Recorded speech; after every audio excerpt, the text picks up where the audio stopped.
সবাইকে সনাতন TV YouTube চ্যানেলের পক্ষ থেকে ওয়েলকাম করছি। আশা করি সবাই ভালো আছেন।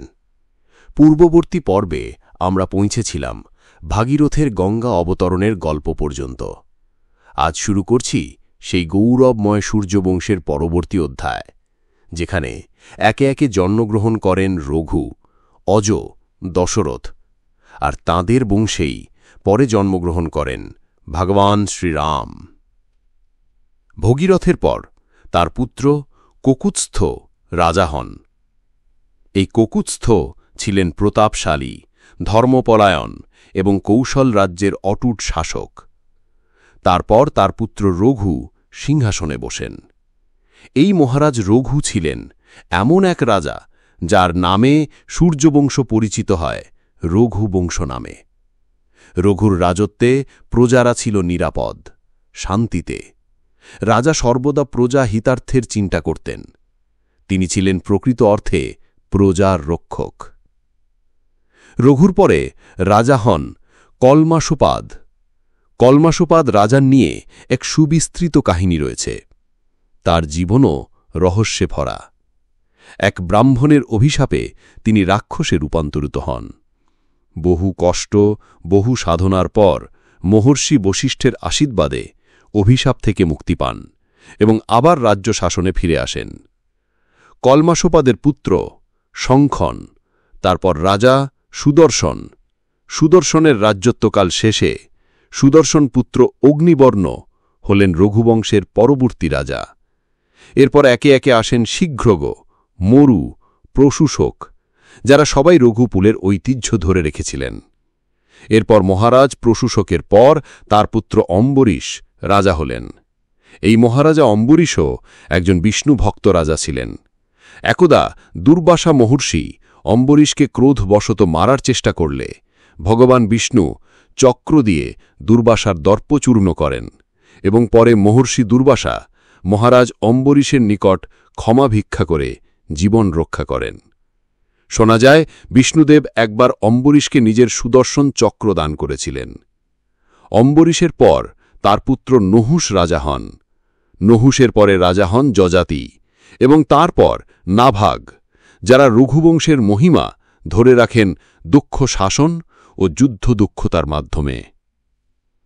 বলে রাখা ভালো, এখানে উল্লিখিত নহুষ, যজাতি, নাভাগ কিন্তু চন্দ্রবংশীয় নহুষ যজাতি নাভাগ নন।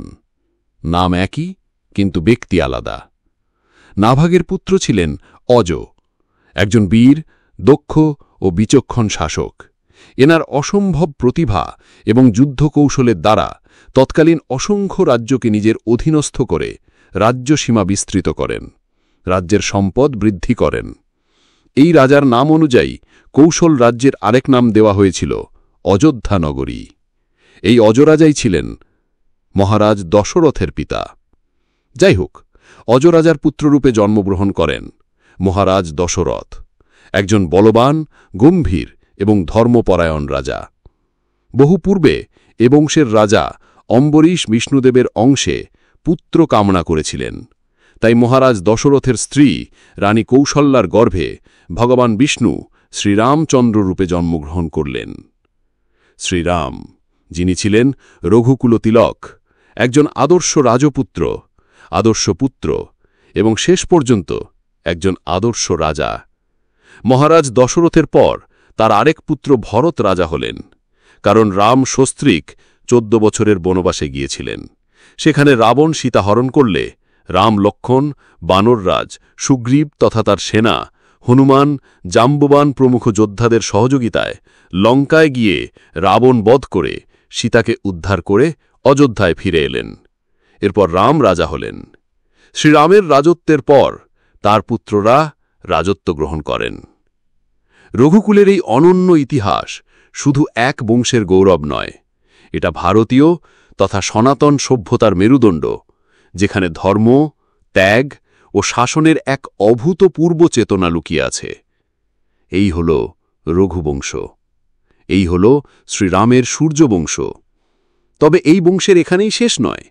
বিভিন্ন কাহিনী, উপকাহিনী, উত্তরাধিকারীদের পদচারণায় সূর্যবংশীয়রা শাসন করেছে যুগের পর যুগ। এমনকি দাপুর যুগের শেষে মহাভারতের যুদ্ধের সময়ও অযোধ্যা রাজ্য এবং সেখানকার সূর্যবংশীয় রাজাদের কথা উল্লেখ আছে। ধর্মগ্রন্থে বলা হয়েছে, পৃথিবী যতদিন থাকবে ততদিন সূর্যবংশীয় থাকবে। অনেক জায়গায় বলা হয়ে থাকে মহারাজা পদ্মনাভ সিংহ সূর্যবংশের বর্তমান উত্তরাধিকারী। বর্তমানে তার বয়স ২৭। মহারাজা পদ্মনাভ সিংহ একজন আধুনিক যুগের ভারতীয় রাজপুত রাজপরিবারের সদস্য, যিনি জয়পুর রাজবংশের প্রতীকী মহারাজা হিসেবে পরিচিত। মহারাজা পদ্মনাভ সিংহ ২০২৪ সালে অযোধ্যায় রাম মন্দিরের প্রাণ প্রতিষ্ঠার অনুষ্ঠানে উপস্থিত ছিলেন এবং তিনি ঐতিহ্যবাহী সূর্যবংশীয় রাজবংশের প্রতিনিধি হিসাবে আমন্ত্রিত হয়েছিলেন। আজ এ পর্যন্তই। আর কি কি কাহিনী বা সনাতন ধর্মীয় কথা জানতে চান তা অবশ্যই কমেন্টে বলবেন। সেসব বিষয়ে ভিডিও দেওয়ার চেষ্টা করব। আজকের ভিডিও ভালো লাগলে অবশ্যই লাইক করুন, কমেন্ট করে জানান আপনার মতামত। আর এমন মহাকাব্যিক ইতিহাস পেতে চ্যানেলটি সাবস্ক্রাইব করতে একদম ভুলবেন না।